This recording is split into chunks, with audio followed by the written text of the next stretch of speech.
वक्त हो चुका है TV9 वॉर एक्सप्लेनर का और बताते हैं आपको हॉर्मुज स्ट्रेट है क्या, जिसकी वजह से ईरान और अमेरिका एक बार फिर आमने सामने हैं। बता दें सीजफायर की अहम वजह स्ट्रेट ऑफ हॉर्मुज, जिस पर ईरान का control. Hormuz two way shipping लेन है, दुनिया का सबसे अहम तेल और गैस रूट जो फारस की खाड़ी को ओमान की खाड़ी से जोड़ता है।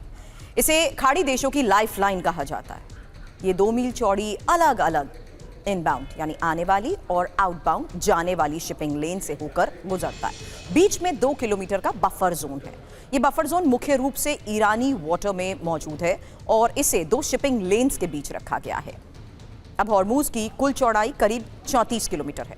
चौड़ाई 167 किलोमीटर और गहराई करीब 200 मीटर। इस गहराई में बड़े बड़े शिप भी आराम से आ जा सकते हैं। अब ईरानी जंग की वजह से दुनिया भर के देशों की अर्थव्यवस्था को बड़ा नुकसान हुआ है और 45 दिन तक स्ट्रेट ऑफ हॉर्मुज बंद रहने से वैश्विक अर्थव्यवस्था को लगभग 49 लाख करोड़ रुपए से ज्यादा का नुकसान का अनुमान है। इस नाकेबंदी ने तेल आपूर्ति को बाधित किया, वैश्विक शेयर बाजारों में भारी गिरावट आई, ऊर्जा संकट, महंगाई बढ़ गई। 45 दिन में दुनिया की जीडीपी को बड़ा झटका लगा। इसका असर इतना ज्यादा हुआ कि वैश्विक मंदी भी आ सकती है और इन 40 दिनों ने 670 से ज्यादा मालवाहक जहाज प्रभावित किए, जिसमें यूएई, चीन और ग्रीस की शिपिंग कंपनीज को सबसे ज्यादा नुकसान हुआ है। अब डोनाल्ड ट्रंप ने हॉर्मुज खुलवाने के लिए ईरान को पाषाण युग में धकेलने की भी धमकी दी, लेकिन जब हॉर्मुज खोलने पर बात आई तो ये टोल नाका बनकर खुला। हॉर्मुज को दुनिया के एनर्जी सेक्टर को चोक पॉइंट कहा जा सकता है।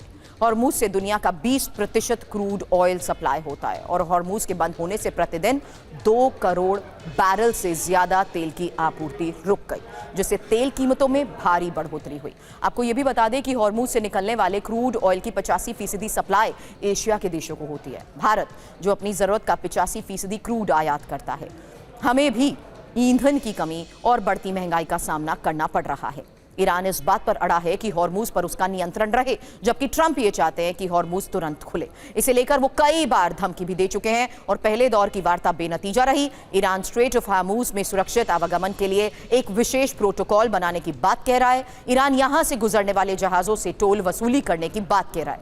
युद्ध के दौरान उससे सेफ पैसेज के लिए टोल वसूली की भी बात कही। अब हॉर्मुज पर टैक्स वसूली हुई तो दुनिया पर कंट्रोल से कम नहीं है ये, क्योंकि स्ट्रेट ऑफ हॉर्मुज पर ईरान की आर्मी की बेहद ही जटिल घेरेबंदी है। बिना उसकी परमिशन के कोई भी शिप यहां से गुजर नहीं सकता है और युद्ध से पहले हर दिन 120 जहाज हॉर्मुज से गुजरते थे। इसमें से ज्यादातर आपूर्ति भारत, चीन, जापान, दक्षिण कोरिया और दूसरे एशियाई देशों के लिए होती थी। अगर $2 मिलियन प्रति शिप की दर से वसूली की गई तो सालाना आय लगभग 7 लाख करोड़ रुपए होगी। ईरान चाहता है कि इस महत्वपूर्ण जलमार्ग पर उसके अधिकार को दुनिया मान ले और उसे प्रत्येक जहाज से टोल वसूलने का हक मिले। युद्ध से तबाह ईरान की टोल वसूली से हर महीने $4.5 अरब की आमदनी पर नजर है। अगर ऐसा होता है तो ये उसके लिए किसी जैकपॉट से कम नहीं होगा। इसका सीधा असर कच्चे तेल की कीमतों पर पड़ेगा।